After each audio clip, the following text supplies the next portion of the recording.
Hello, welcome back, everyone. It's Rock and Roll Confessional. It's CW here and Rita Wild over on the other monitor. Hey there, C-Dub. We got a great new episode today of Rock and Roll Confessional featuring founding members and brothers Ajay and Jeremy Popoff of Lit. Now, Lit had one of the biggest mega hits in the 90s, My Own Worst Enemy. You sing along to it right now. Da-da-da-da. Along with many others. The band's last album was a shift to country, but their latest album, Tastes Like Gold, is back to the band's original roots. Great party music. It includes songs like Yeah, Yeah, Yeah and Kicked Off the Plane, which are really, really fun songs. So here we go. Rita Wild with our interview with Ajay and Jeremy Popoff of Lit.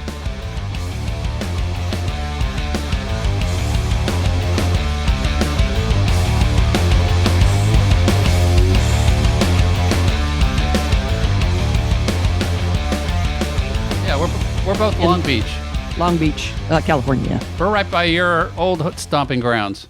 Yeah. But I grew up mostly in your town of Anaheim. Anaheim, the prime slum of Anaheim. Yeah. Well, I didn't know that about you. I mean, I grew up listening to you. Our dad was in. It was in radio. That's what I understand. And then I was trying to figure out where he was, and then I finally heard it was somewhere like Kiss FM. That's pretty cool. Yeah, he was all over the place. When we were little, he started out at a little small country station in San Bernardino, and then, kind of got his LA break, I guess, back when it was K100 or KIQQ, Yep.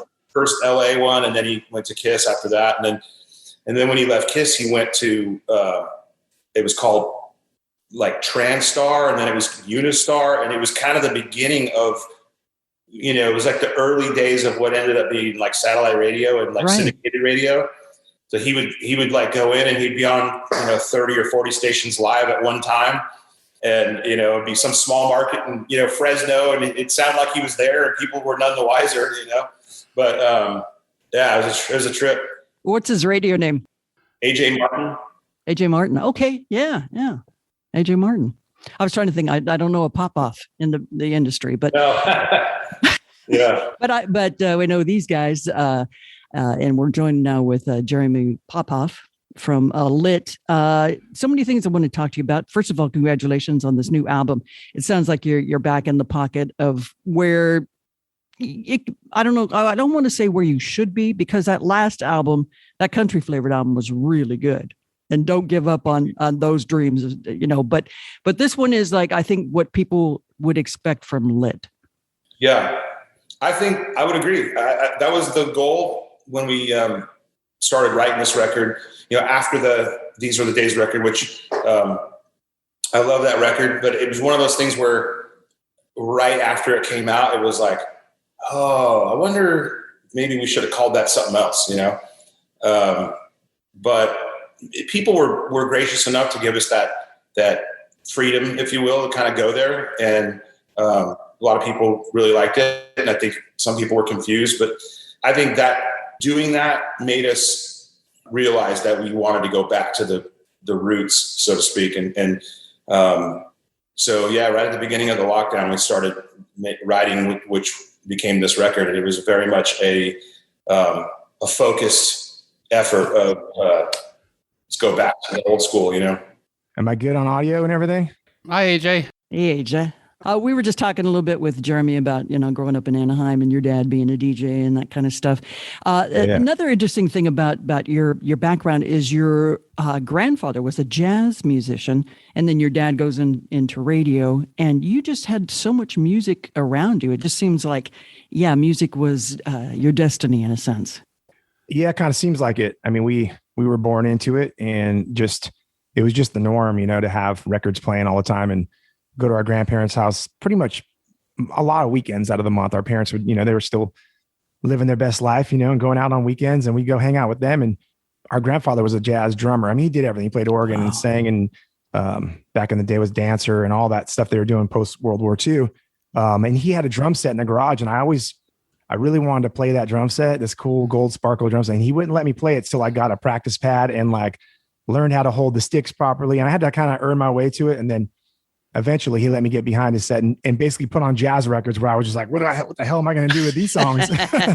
But it was a start, and that's kind of, started my whole process getting a drum set. I started as the drummer originally in our band for a very short window. And yeah, it just kind of evolved from there. Were there Orange County bands that influenced you guys? Any of the punk bands or anything?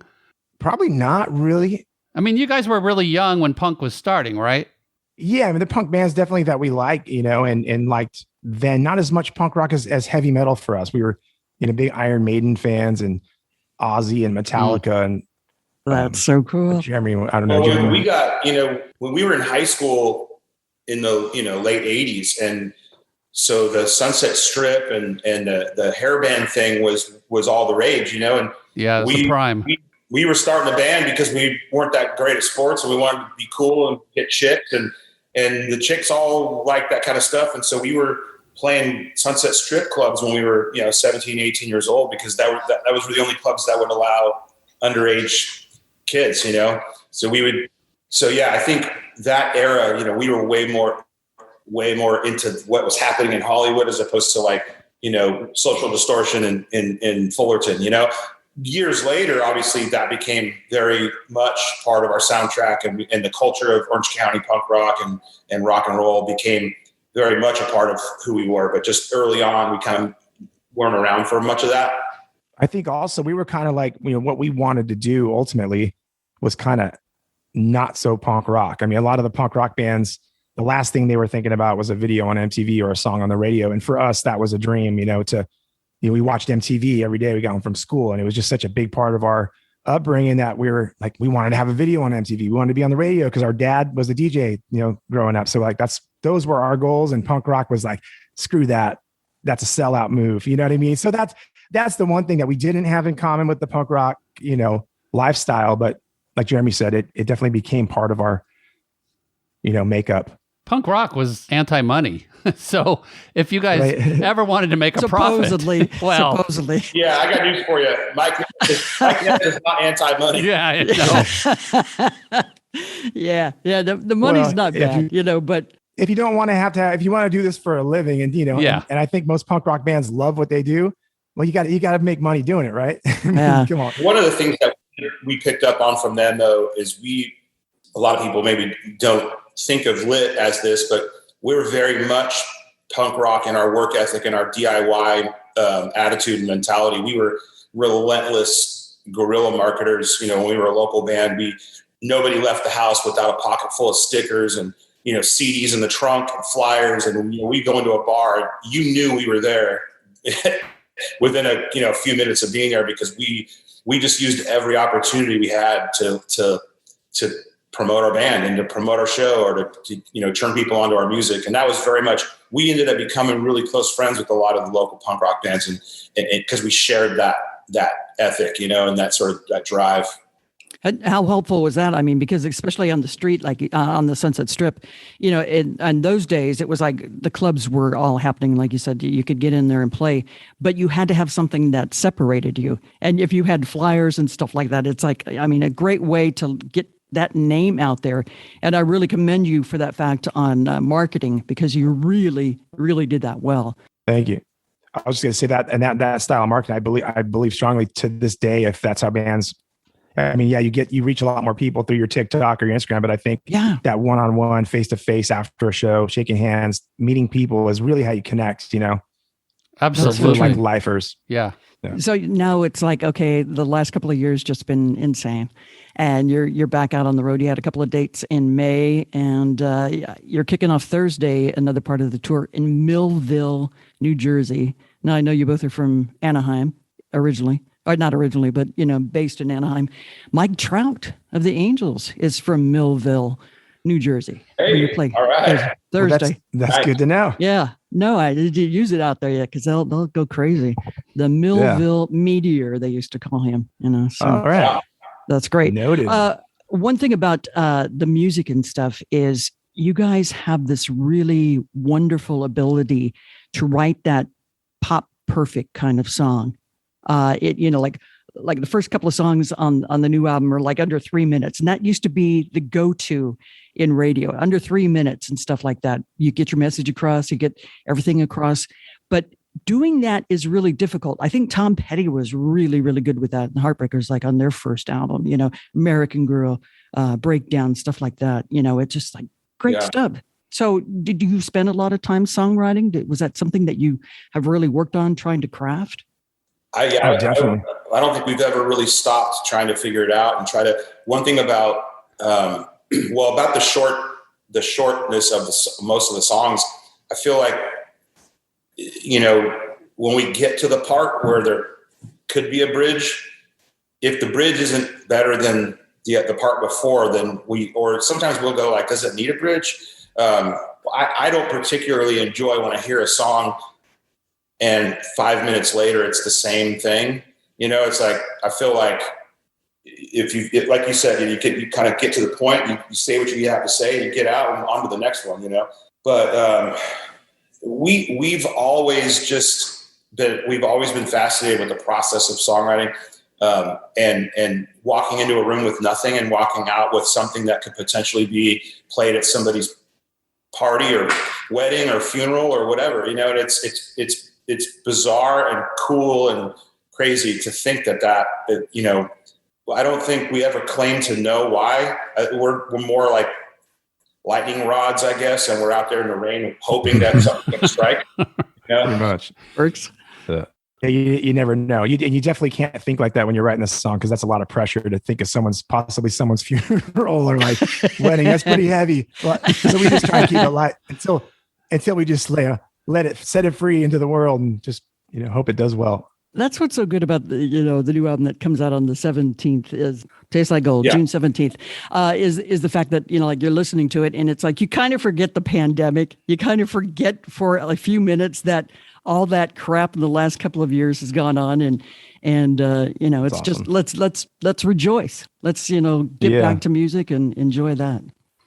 I would just say that's what our kind of music is about. That's why we do it, is not to, grieve over it and what's going on. Yeah, we like to take people's minds off, and including ourselves. Like when we write those songs, we're like, we're going to be on the road playing these. We want to have a good time when we're playing them. Yeah, which was the first single, which I think was released, last November, October. But to me, I listened to that and Kicked Off the Plane. They're such fun party songs. Like, it's like, I just picture everybody in the crowd just raising their fist at a concert and just like singing along because they're just fun. They just get you into that fun mood, like takes you out of thinking about COVID and anything else. And it just like puts you back into like what you're there for, what you want to be and what you want to hear from you guys. The new album is such a great throwback. We were talking earlier to Jeremy about this, but how it sounds like the old Lit, it's not like the last album, which was country. It's back to the party fun times. Yeah. Thanks, man. And that's definitely what we want people to take from it. Is just that let's party feel, that's like anthems and just party anthems, I feel like we're best at. But then we take you there's a couple like semi ballads on there, some slower tempo things, tempo songs that I love too. But yeah, it's just, I think overall it captured a feel that we were chasing after. We weren't sure if we were going to get there, but we couldn't be happier with the turnout. It got the old school Lit, but it's, we didn't want to feel dated or, sort of like we were being too nostalgic about it. We wanted it to be very fresh, very, next year, as opposed to, 2002 or whatever. But I think it, when you listen to it, there's some, more modern production elements that take you to present time. And I think it feels fresh, and I'm really, really stoked on it. Yeah. Should be very proud of it. Yeah. Should be very proud of it. No, it sounds great. So what about the tour? I know that you're playing House of Blues in Anaheim on the 17th. The release date. Yeah. You've played there before? Many times. We opened and closed the original Anaheim House of Blues. We did 10 shows there over the 10 years that they were there. And then we haven't played the new one yet, but we had to, we knew we had to play Anaheim on release day. Homecoming show, album comes out, House of Blues is like been like second family to us. So yeah, it's gonna be cool. We've got Chad Tepper and Blame My Youth, which is a killer band that we've that we just love, and that they just happen to be available that night. And it's awesome that they're on there. And then Nights Like Thieves won. We did a local band open for lit contest. We had like 50 submissions, and Nights Like Thieves won by a landslide. And so we're excited to check those guys out too. And that's gonna be a fun night. Do you still consider Anaheim home? Since you both have moved towards Nashville, but is Anaheim still home in a sense, or? Yeah, I think that's where the roots are planted, so that always remains. And then the branches have extended in all these different directions. And I think that we're always proud of where we came from, and it's even though we don't live there, we come home to Anaheim, you know what I mean?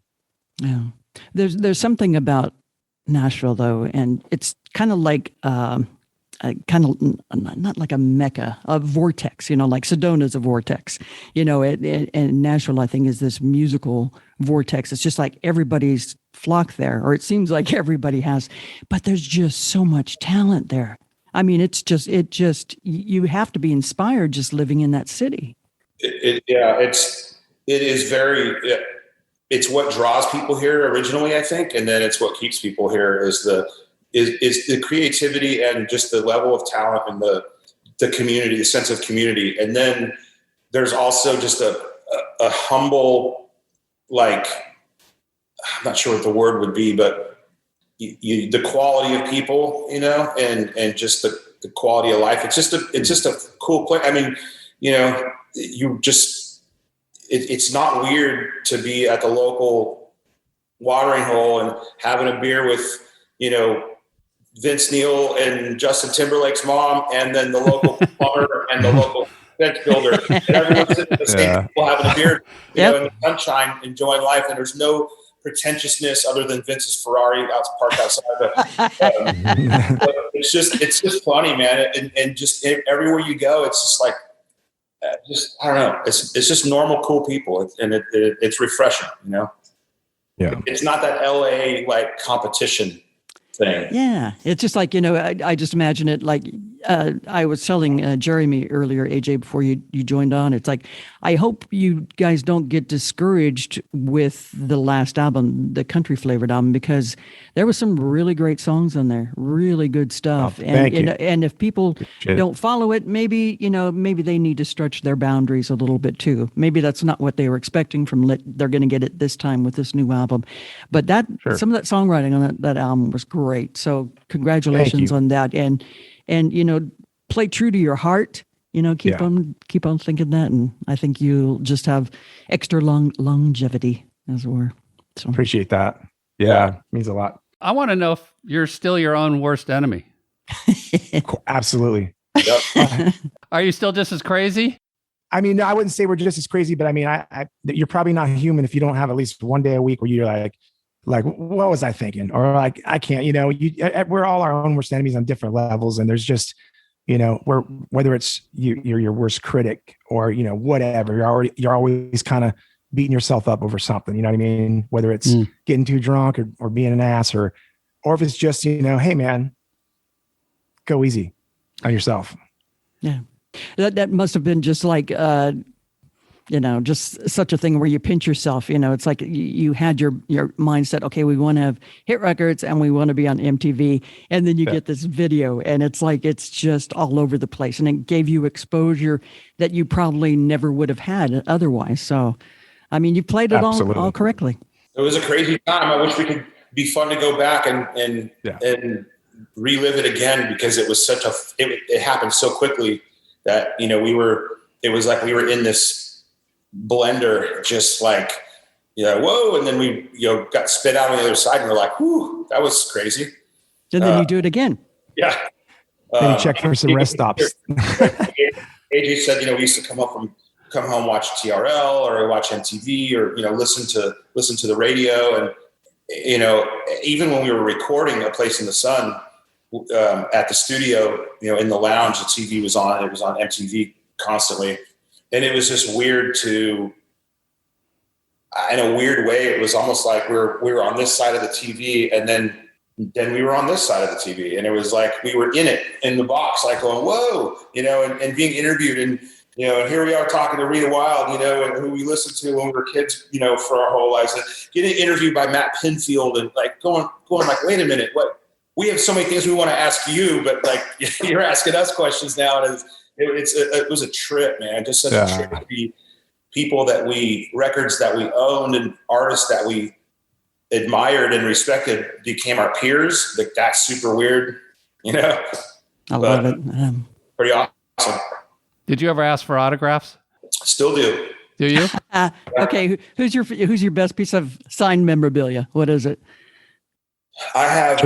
He's got some cool stuff. He's got guitars signed, which I have I have an acoustic signed by Willie Nelson. Wow! I have another acoustic signed by Charlie Daniels. I've got a white Les Paul that all members of Iron Maiden signed when we got to play with them in England. Cool. And I have I'm a geek for that stuff. I love collecting. I have books. I don't read a lot of books, but I read like autobiographies, especially like music related. And I've got a collection of books that are all autographed to me, and which is super cool. Those are the only ones I have out really are the friends' books, you know, and which is neat. But I love that shit. Do you have a Frank Sinatra? I have a lot of his books and a lot of his records, but I don't have anything signed by him.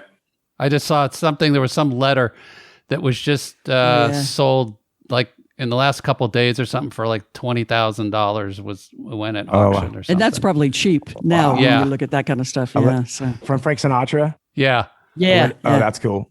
Yeah. What about you, awesome. AJ? I love that. You got autographs? And I'm not a big autograph collector. I do have a Elvis Costello, My Aim Is True record with Elvis signed it to me.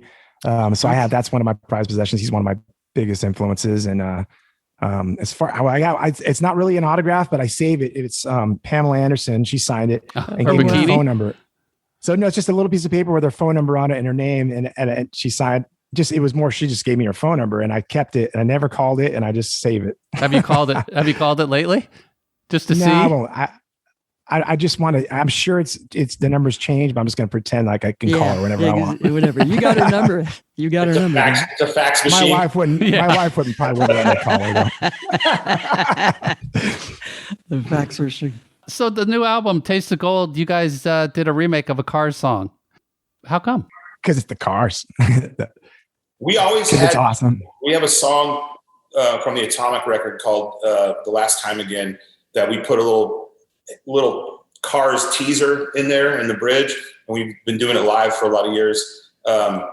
It's just this, you know, party anthem songs. You know, they have such great ones, and actually our bass player Kevin had the idea of doing it, and it was one of the first things we started when the pandemic started. It was just like a fun project to kind of like blow the dust out of the pipes, you know, and Jason Freeze from Green Day plays the synth parts, and Butch Walker's on the second verse. It was just a fun collab with a bunch of friends, and we were just, you know, and it was in a way too, the first experiment on how it was going to be making a record with your bass player in Orange County and your drummer in LA and your other two guys in Nashville. And it was kind of our first experiment on like remote recording, you know, but it worked. Wow. Yeah, it sounds great. Thanks, man. Yeah, it's fun. Let's talk about you and some things that relate to you. What was the first concert that you guys went to? Iron Maiden was both of our first concert. Okay. Was that at the Long Beach Arena? Yep. It was. Oh my God. They did 4 also nights there, the Power Slave tour, right? We went and they opened up for UFO on Killer's tour. Oh, okay. It was Paul Di'Anno on vocals still. Yeah. Oh so that was crazy. It was that far back, but yeah, life-changing, man. It was before they had the big Maiden production. You know what I mean? It was very stripped down, but it was that concert that made us want to be on stage. At that level. Yeah, we love, and from that point on, we went to pretty much any Maiden show that came through Southern California. God, they were loud. I remember they were so loud. The 4 nights we went to, Rita and I went to at Long Beach Arena. Oh my God! And Rita was on stage to say hi and to introduce them every night. And God, so great. It was amazing. Yeah, just loud. We were there 2 of the nights. We were there the night they recorded the album, and then we were there the night they recorded the video. Wow! Live After Death. epic. And then when Eddie comes out, so massive, huh? Yeah. Insane. Who would you guys want to meet you've never met? Man, I met. It's funny. We met Bruce Dickinson back in like '97, and he was just such a dick when we met him. Really? Ooh. And it could have been whatever. He's having a bad day or whatever. I mean, everyone's human. And we're still speaking highly of him. Well, we haven't heard the end of the story. It made me a little bit nervous to meet somebody that I idolized so much. And I was at the Grammys maybe 10 years ago. And I saw Elvis Costello walk by in the lobby, and I was like, holy shit. I gotta go meet him. No, don't meet him. No, it's going to be bad. Oh no, I got to say hi. And I just went up to him and I just said, I don't even remember. I was something like, hey man, just wanted to say thanks for your music. And, I'm a huge fan. And he was like, oh, thanks. Cheers, mate. And he just walked away, and I was like, yeah, fucking let's go. And then we went to Adrian and I and our girls went, a buddy of ours runs at the time was running the Palms in Vegas, and Elvis played there. And so we got like VIP seats, and we got to go see the show. It was incredible. And afterwards he was like, you guys want to go say hey and meet him? We're like, yeah, is that cool? And we went down there, and man, he came out of the dressing room and stood in the hallway and talked to us, flirted with our girls, talked to us for like 15 minutes, just couldn't have been more gracious and cool. And I don't know who he thought we were or who they said. Like, I don't know if they said like, hey, we got these VIPs coming back here, but he was just so cool as shit, and it was awesome. One of those guys has Pamela Anderson's phone number. Yeah. Yeah. And the other one's Bruce Dickinson. So I don't know who else, it sounds crazy, but I feel like we've met so many of our heroes and peers. I don't know who's left. Speaking of Frank Sinatra, though, I sure would love to go back in time and meet him and have a cocktail with that guy. Elvis Presley. Yeah, if we can go live or dead, that Elvis Presley's another one that I would definitely pay a lot of money to get that picture. That photo op. Have you ever run into Bruce Dickinson again, or was that the only time, and you're probably too shy to now talk with him? Or because he's actually a really nice guy. I think that I'd love another chance, to get that, to meet that side of him. Yeah. Jeremy he has the autographs, but they literally had when we played Download Festival, there was like this huge backstage area, as there is at those, especially those big European festivals. And Iron Maiden literally had their own like fenced off huge area, that was just their private area. So we didn't get to see him, and Jeremy had his guitar brought back to him. And they were kind enough to all sign it for him, which was cool. That's awesome. I met Steve Harris and I met Dave Murray, and they signed it for me and then Steve Harris's daughter remembered me because she was at I had a restaurant in Fullerton for a lot of years. Slide bar. Yeah, Slide Bar. And she came in one night with the Avenged Sevenfold guys, and we all hung out and partied. And so she remembered me, and I was like, hey, can you get the other guys to sign this? She's like, yeah, where's your trailer? I'll bring it back to you in a little bit. So that was pretty awesome. That's great. I wanted to go see his thing. He was just in Nashville a couple of months ago. I don't know what it was, like a spoken word kind of, an evening with Bruce Dickinson, and it looked awesome. It looked like it would have been a lot of fun to see. But it's interesting. I don't hear a lot of Iron Maiden in your music, though. To be honest with you, it's more. I can hear a little bit of Costello with some of the softer sounding stuff, or the lyrics and stuff like that. Who are some of your other big influences musically? Because I know that you had probably got all the free CDs brought to your house, For sure. Your dad working in the business and stuff like that. So what music still resonates with you that you grew up with? I mean, we grew up on all a lot of classic rock stuff. So before the heavy metal and some of the alternative stuff came into, as we got older and found our own music, we were listening to what our parents listened to. So a lot of, Doobie Brothers and Steve Miller, or like, you name it. I mean, it was all over the place. Aerosmith. And then a little later on, some of the more, like the Cars and Elvis Costello and some of the more alternative, I guess if you will, came in. A lot of pop music. Our dad was at pop radio for a long time. So that's where I think some of the melodic side of our music comes from, is just growing up on Kiss FM. And, and it was just kind of this melting pot of this eclectic playlist, that was vinyl, in the form of vinyl then. Yeah. Oh God. Yeah. Yeah. Now you're still vinyl collectors, right? From what I understand. Oh yeah. Yeah. Absolutely. I'm probably my favorite band of all time is the Eagles. And so I have the Eagles playing all the time. And then also Boston. I mean, I love Boston. I love Foreigner. I love Styx. I love, early Van Halen and Tom Petty, and just the playlist. If people came over to the house and heard the music that was playing, they would think it was our parents playing music. Right? Yeah. Foreigner is definitely one of my favorites too. Which one? I'm sorry, AJ. Foreigner is one of mine. Graham was one of my favorites. Oh, great singer. Great singer. Yeah. What was the craziest Spinal Tap moment in your career? Ooh, there've been so many. It happen all the time. The best one. Oh man. Well, I don't know if best is the right term, or the saddest one. Well, in retrospect, you can laugh at it. So they're all right. The worse, the better, probably. We opened for Kiss New Year's Eve, 99, 2000 in Vancouver. And we flew our parents up, and we'd been on tour all year. So we used that opportunity to fly the family up. Like, we're opening for Kiss, we made it. And we go out, we're getting ready to go on stage. I had laryngitis.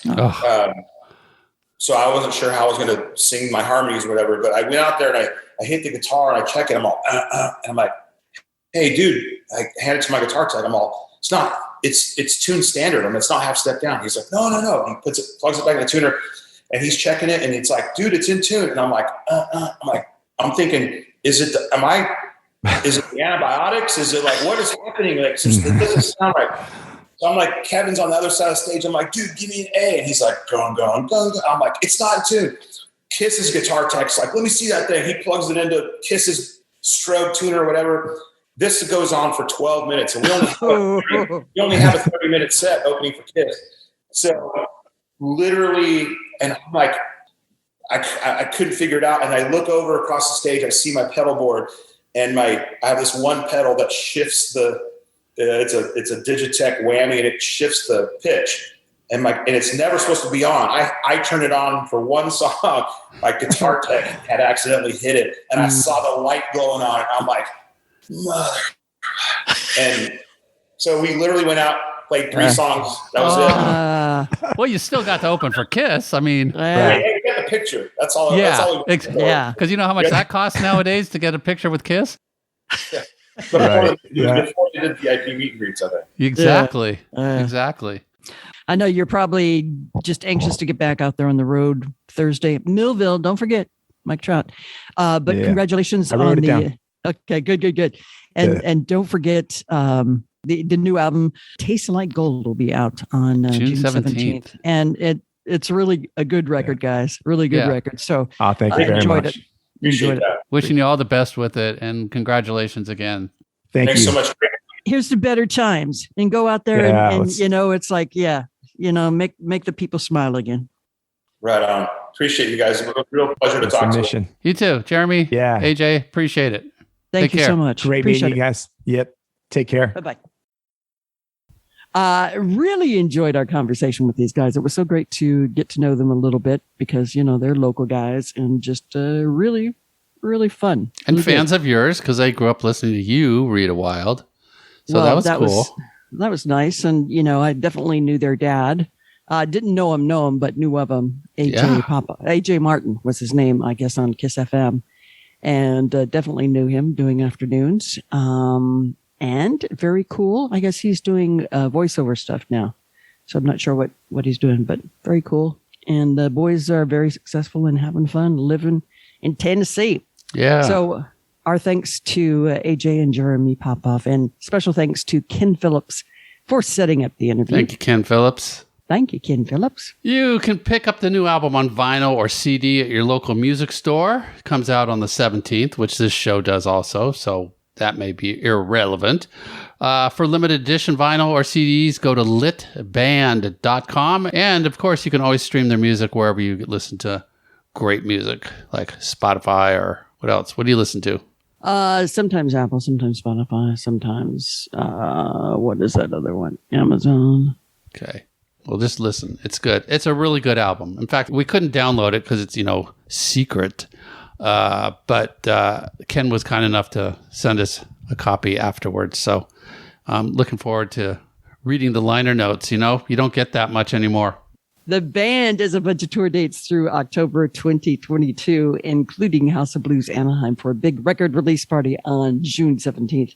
You can find out where they're touring at litband.com.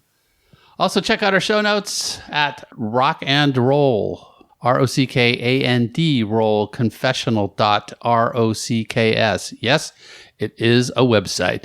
There you can find links to order the vinyl or the CD, along with some great videos, including their newest song, Yeah, Yeah, Yeah, plus some of the band's cool, fun, classic videos that we found while we were searching deep in the archives. You can support the podcast by subscribing wherever you can, writing a review, and following and commenting on Instagram and Facebook, and share our posts with your friends. CW does such a great job, even with the daily uptake and upkeep of this particular website with all sorts of interesting rock news and so forth. So thank you for that. Thank you, Rita. That was very kind. And I appreciate all your hard work and your professionalism that I have edited out so much during